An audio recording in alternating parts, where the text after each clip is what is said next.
One of the most fascinating subjects for those members of my conspiratorium is this notion called the Clinton body count. The mysterious case of perhaps Clinton-related deaths. Is this a coincidence or a cover-up? For decades, there's been a cloud of suspicion that's followed Bill and Hillary Clinton, fueled by a long list of individuals who have either investigated, accused, or exposed corruption tied to this perhaps once powerful couple, only to wind up no longer with us under highly questionable circumstances. And the mainstream media dismiss it all as a conspiracy theory. They see nothing at all interesting about it. But the sheer number of untimely, violent, and or suspicious deaths raises significant questions that no serious investigator could ignore. And this isn't just a handful of unfortunate coincidences. We're talking about journalists and whistleblowers and political insiders and former associates who met sudden and often violent ends, usually right before they were set to either testify or publish damning information or expose Clinton-linked scandals. And the odds of so many key players meeting their maker under these conditions defy logic. Let's examine the most infamous and notable cases and the unanswered questions that still linger. Because the infamous Clinton body count list, the so-called list, has been circulating for decades. And it first gained traction in the 1990s when researcher and investigator Linda Thompson compiled a list of over 30 names of people connected to Bill and Hillary Clinton who had met their demise under rather mysterious circumstances. It's like, we talk about it sometimes in the case of the JFK assassination. All of these witnesses the odds of all of these people suddenly pushing up daisies, it just makes you say, Now, since then, the list has grown, and while mainstream corporate USAID media try to debunk it, I think we know now. Now we're finding out why they were all on the take, but the strange deaths keep piling up. Let's look at this one. Vince Foster, 1993. This is the White House Deputy Counsel. One of the most famous cases is that of Vince Foster, a close Clinton associate, former Deputy White House Counsel. Foster was found dead in a Virginia park in 1993, with authorities quickly ruling it as a self-dispatch. But the circumstances surrounding his death raised immediate red flags. His body was found with a revolver in his hand, yet there were no fingerprints on the gun. Witnesses also claimed the crime scene appeared staged, and key evidence, including documents linking Foster to the Clintons' Whitewater scandal, mysteriously disappeared from his office before law enforcement could investigate. Isn't that something? Then there was this interesting case, the case of Seth Rich, the DNC staffer in 2016. He was a Democratic National Committee staffer who was apparently shot and killed in Washington, D.C. in what police claimed was a botched robbery. But here's the interesting problem. None of Rich's belongings were stolen or taken. Not his wallet, his phone, his watch, cash, nothing. And the murder occurred amid growing speculation that perhaps he might have linked DNC emails to WikiLeaks, exposing corruption within the Democratic Party and damaging Hillary Clinton's 2016 campaign. And despite this, mainstream media avoided any investigation or accusations into his death, and WikiLeaks founder Julian Assange hinted but never confirmed that Rich was a source. Don't you find that at least interesting? Well, perhaps we'll never know. But I guarantee you, if this had been Trump-related, it would have been non-stop investigation.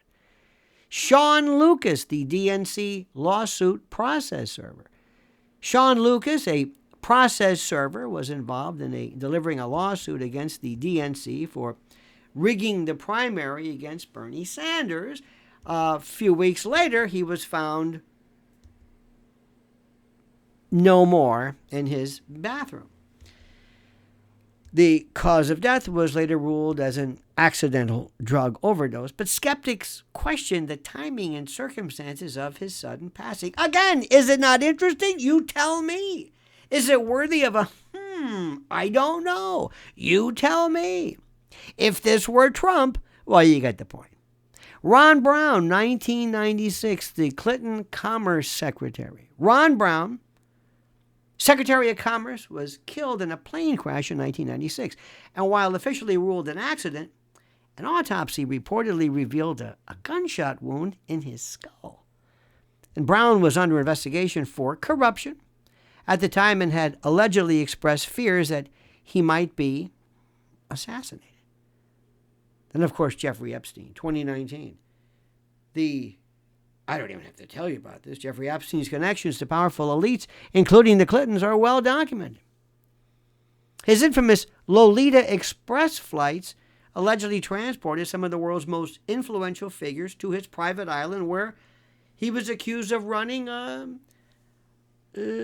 some pretty tawdry and illegal operations. I think you know what I'm talking about. Epstein's death in a high-security Manhattan jail cell in federal custody was ruled a suicide, despite 2 broken neck bones, a hyoid, and a thyroid cartilage, not to mention petechial hemorrhaging and other ancillary indicia of such. 2 instances that forensic experts said were more consistent with homicide. Now, adding to the suspicion, the surveillance cameras in the jail wing mysteriously malfunctioned that night, and the guards responsible for monitoring him, quote, fell asleep. Mark Middleton, Clinton's White House aide. He was a former aide during the presidency. He was found dead at an Arkansas ranch in 2022. His body was, interesting, hanging from a tree with an electrical cord around his neck, and he had a shotgun wound to his chest. Strangely, authorities claim there was no gun at the scene. Yet later, reports insisted a gun was found 30 feet away. Middleton was believed to be a key figure in Mr. Epstein's network, having arranged perhaps multiple meetings between Mr. Epstein and Mr. Clinton at the White House. Guess we'll never find out. Chris Sine, the journalist who broke the tarmac meeting story in 2021. Chris Sine was the reporter who revealed that Bill Clinton secretly met with then Attorney General Loretta Lynch on a private plane in 2016, just days before the FBI cleared Hillary Clinton of wrongdoing in her email scandal. The meeting was widely criticized as an attempt to manipulate the investigation. In 2021, Sine was found dead in his home, reportedly by suicide.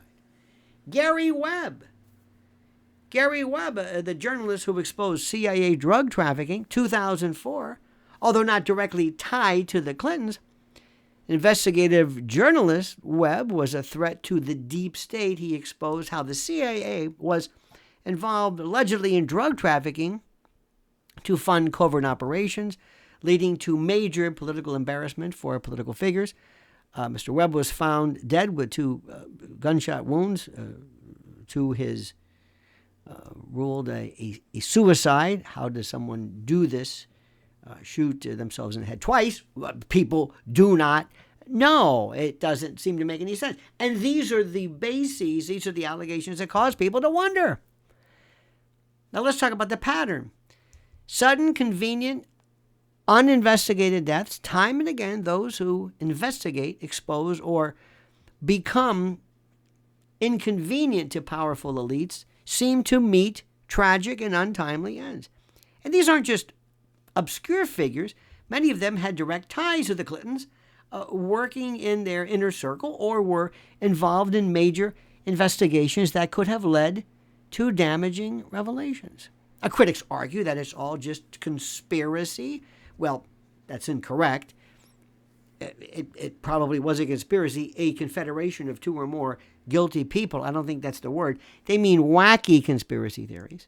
You know, the idea that people in politics and high-level investigations do occasionally die in accidents, suicides, or unfortunate incidents. Nothing necessarily nefarious or weird here. But when the deaths always seem to involve key witnesses and whistleblowers or journalists investigating corruption, one has to wonder, how many coincidences are too many?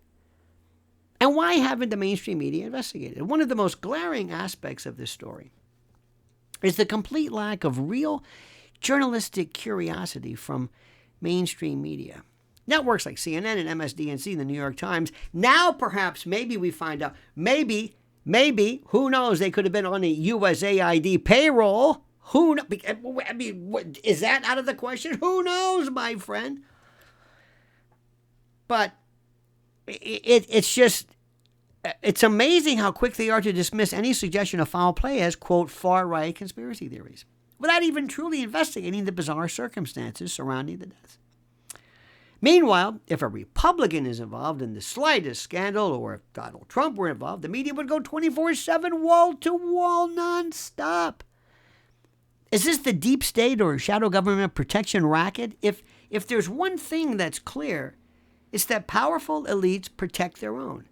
The Clintons, like many in the political and media establishment, have benefited from a system that refuses to hold them accountable, whether through rigged elections or media suppression or outright intimidation.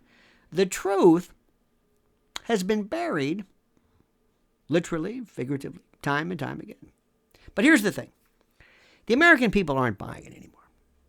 More and more people are questioning the official narratives. You know, the Epstein case alone shattered the illusion that these networks of power are untouchable. The deep state, the police state, the intel state, the shadow government, the ruling class may control the media, but they don't control the minds of everyday Americans who see through the lies. And finally, is the truth ever coming out? Will we ever get full transparency? I mean, if this is all nonsense, let's find out. Perhaps not. But the more people ask questions, the harder it becomes to keep the truth buried. The Clintons and their allies in the media can cry conspiracy theory all they want, but they can't explain away the long list of suspicious deaths that always seem to benefit the most powerful figures. And there's an old saying, once is an accident, twice is a coincidence, 3 times is a pattern.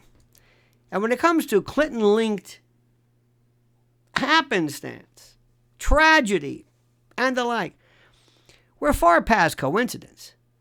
This seems, to many people, to be a pattern, and as they say, it stinks. What do you think, my friend? What do you think? What are your thoughts? Let's be fair. This is a theme that is constantly referred in social media and the like. What do you think it is about? What do you think it suggests? Your thoughts and comments, my friend. Please subscribe to the channel. Please like these videos, which always helps our metrics. And more importantly than that, I want you to comment as you see